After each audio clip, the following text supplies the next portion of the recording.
already. Time now to get a Liberal take on some of the running events, as we routinely do, with Shadow Minister Paul Fletcher, who's made it to us from the House. Welcome once again. Paul, now the Robo-Debt National Anti-Corruption Commission has decided there's nothing in this for it to further examine because the Royal Commission had done such a comprehensive job. That's the end of the matter, together with the Public Service Commission's work, is it, as far as you're concerned?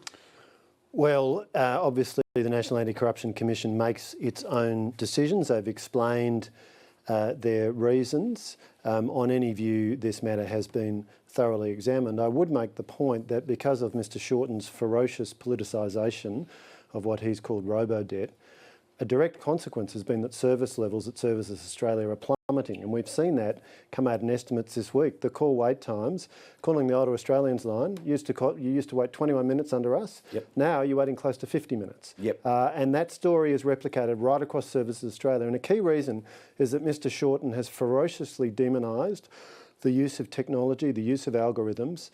And why would any public servant put up ideas when they might think that under Mr Shorten there's a risk of them being called before a Royal Commission? So the fact is that service levels at Services Australia are dropping dramatically under Mr Shorten, and this is a very serious issue. All right, you're right. There's actually been a rich vein of material coming from Senate estimates in relation to government services. If time permits, I'd like to take you to some of those. But on the way through, let's go through sort of the abiding feature of the House of Reps, and that was these impassioned debates over Israel-Gaza war and specifically pro-Palestinian protests outside electorate offices and the like. Leader of the House, Tony Burke, furiously declared Greens misinformation stops now in reference to suspension motions and the like. Now, I would suggest that with coalition numbers and with Labor's, that could be done to thwart these if you view them as spurious. Will you?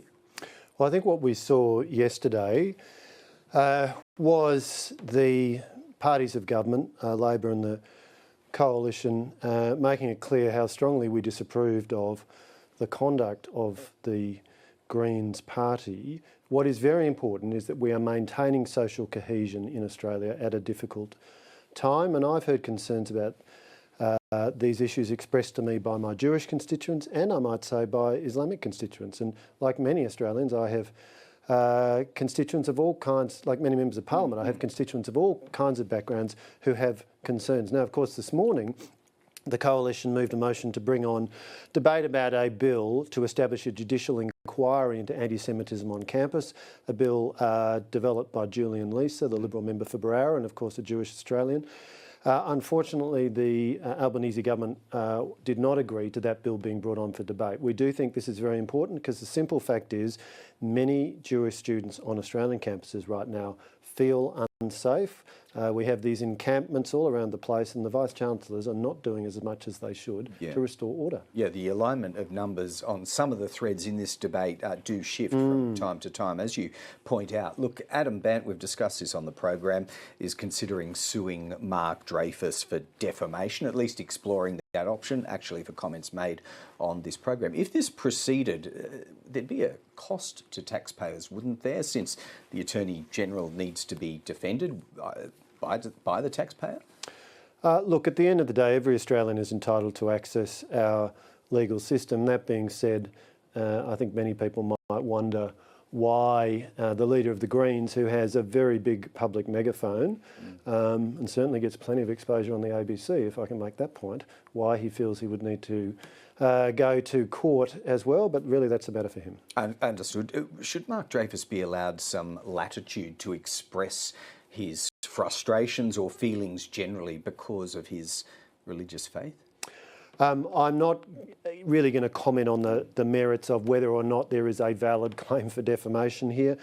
I will acknowledge that, of course, Australians of Jewish background, including Mark Dreyfus and others on Labor, Josh Burns, and of course Julian Leeser is a Liberal, and you know, I have in my electorate thousands of Jewish constituents, you know, more than 100,000 Jews around Australia, and I know from speaking to Jewish Australians, they are concerned. They feel concerned for their personal safety, and people who who came to Australia as long ago as the 1940s and 50s to flee the horrors of World War II, and who have said they've enjoyed a very happy and secure and stable life in Australia, and of course have made a great contribution to our nation. Some of those people are now saying for the first time in their life they feel fearful. Yeah, understood. Now, government services, I promised we'd come back to it, and we don't often get to talk about your shadow portfolio responsibilities, but Estimates gave us some material to work with. The Integrity Chief of NDIS, John Dardo, spoke of many weaknesses in the system, and I think Bill Shorten's made the point that payments as a system is immature within NDIS. Now, the Coalition shaped many of those systems over 9 years. Do you take a degree of responsibility for that immaturity that has allowed, let's face it, some really dodgy payments? Look, what happened was that Mr Shorten himself advocated strongly for the NDIS. When we came to government, we inherited a very, very immature set of arrangements with bold promises having been made by Julia Gillard and Bill Shorten. Very little done. As often falls to the Coalition, it fell to us to establish structure and order where there had been chaos and very little delivered. And we did methodically build up the NDIS. Now, Mr Shorten's been the Minister for 2 years.